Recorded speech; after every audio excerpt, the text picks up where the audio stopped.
People do not always want a response from you. Sometimes, they want a reaction. They say something sharp. They push a boundary. They make a comment that feels unnecessary but intentional. And in that moment, you feel it. A tightening in your chest. A surge of irritation. An urge to defend yourself, explain yourself, or strike back. It feels automatic, like your body reacts before your mind has time to think. What makes this even more frustrating is that the other person often seems calm. Almost satisfied. As if your reaction was the goal all along. This is one of the most difficult emotional situations to handle. Because it feels personal. And because staying calm can feel like losing. Stoic philosophy approaches this situation very differently.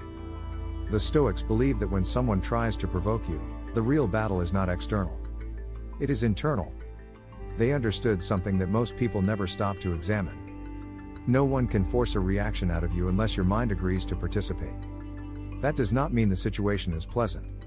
It means the control you think you lost was never actually taken. When someone tries to get a reaction from you, they are usually seeking one of three things: power, validation, or relief from their own discomfort. They may feel insecure and want to feel superior. They may feel ignored and want attention. They may feel angry and want to transfer that feeling onto you. None of those motivations require your participation. But when you react emotionally, you unknowingly give them what they want. The Stoics were very clear about this. They believe that emotional reactions are often a form of surrender. Not surrender to the person. Surrender to the impulse. Epictetus taught that you are not disturbed by what others do, but by how you interpret what they do. This idea sounds simple, but it becomes powerful when applied in moments of provocation. When someone is trying to get a reaction from you, the first thing to understand is this. They are not controlling your emotions. Your judgment about their behavior is.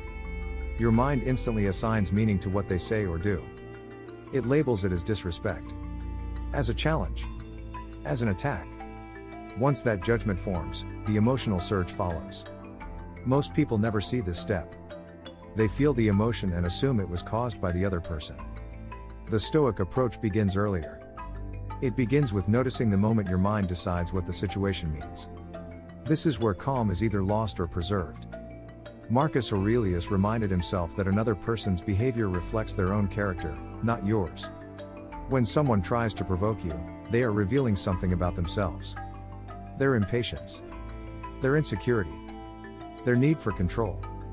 None of that defines you unless you choose to respond in kind. One of the most powerful Stoic ideas is this. You always have the option to delay your response. Delay is not weakness. Delay is control. When someone tries to get a reaction from you, your first instinct may be to respond immediately. To clarify. To defend. To correct. The Stoics train themselves to pause instead. That pause creates space between stimulus and response. And in that space, you regain authority over yourself. Calm does not come from saying the right thing. It comes from not being pulled into the emotional rhythm of the other person. Think about it this way. If someone throws a rope toward you and you grab it, you are now part of the same struggle. But if you let the rope fall, the tension disappears. Provocation works the same way. The moment you engage emotionally, you are pulled into their frame. Stoicism teaches you to stay in your own frame. This does not mean ignoring everything. It means choosing when and how to respond based on principle, not impulse. A Stoic response is intentional. A reactive response is automatic. There is a subtle shift that happens when you practice this. Instead of asking, "How should I respond?" you begin asking, "Is a response required at all?" Often, the answer is no. Silence is not avoidance. Silence can be a form of strength. When someone is trying to provoke you, silence denies them feedback. And without feedback, provocation loses momentum. This can feel uncomfortable at first. Your mind may tell you that silence looks weak or passive. The Stoics disagreed. They believed that restraint was a sign of mastery. To remain calm when provoked, you must understand something about ego. Ego wants to protect its image. It wants to be seen as right. It wants to win. Provocation targets the ego directly. The Stoic path is about reducing the ego's control over your actions. Not by suppressing it, but by recognizing when it is speaking.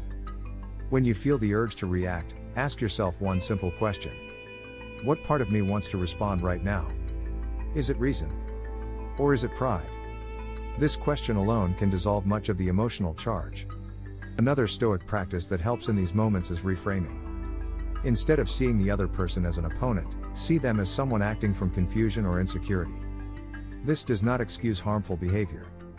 It contextualizes it. When you understand that provocation often comes from inner unrest, it becomes easier not to take it personally.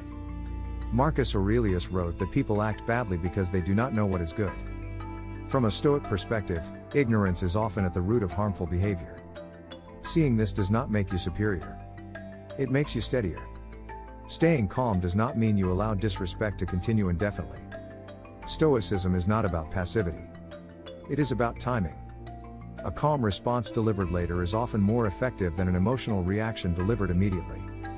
When you respond from calm, your words carry weight. When you respond from emotion, your words carry tension. One practical Stoic technique is to mentally step outside the situation. Imagine observing the interaction as if it were happening to someone else. This creates psychological distance. Distance reduces emotional intensity. From that position, ask yourself what response aligns with your values. Not your mood. Your values. Stoics lived by principles, not feelings. Another important point is this. You do not need to prove anything to someone who is trying to provoke you. Provocation thrives on engagement. When you stop feeding it, it fades. This does not mean you become silent forever. It means you become selective. Selective responses preserve energy. Stoicism places a high value on conserving inner energy for what matters. Reacting to every provocation drains that energy. Over time, people notice something when you stop reacting. They realize they cannot control you emotionally. Some will stop trying. Others may escalate briefly. This is often a test. If you remain steady, the dynamic changes. You are no longer predictable. Predictability is what manipulators rely on. Calm disrupts that. There is also a deeper benefit to this practice. When you stop reacting to provocation, you begin to trust yourself more. You realize that your emotional state is not fragile. It is resilient. This builds confidence that does not depend on winning arguments or proving points. The Stoics believe that true power is self-command. Not domination over others, but mastery over one's own impulses. Staying calm when someone tries to provoke you is not about appearing calm. It is about being calm internally. That inner calm becomes visible naturally. Your tone changes. Your posture changes. Your presence changes. People feel it. And often, that alone ends the provocation. This practice takes time. You will not always succeed at first. The Stoics expected this. They believed philosophy was a daily training, not a performance. Each moment of awareness strengthens the habit of calm. Each pause weakens the habit of reaction. If you catch yourself reacting, do not judge yourself harshly. Use it as information. Ask what judgment triggered the reaction. Learn from it. That is Stoic practice. Staying calm does not mean you become indifferent to everything. It means you choose where to invest your emotional energy. You stop giving it away to people who seek to disturb you. In time, you realize something important. When someone tries to get a reaction from you and fails, you gain clarity. You see the situation more accurately. You see the person more clearly. And most importantly, you see yourself as someone capable of restraint. That realization changes how you move through the world. Calm becomes less of an effort and more of a habit. Provocation loses its power. And you begin to experience what the Stoics called inner freedom. If this approach resonates with you, it is not because it is new. It is because it is timeless. Stoicism does not promise a world without provocation. It offers something more valuable. A way to remain steady within it.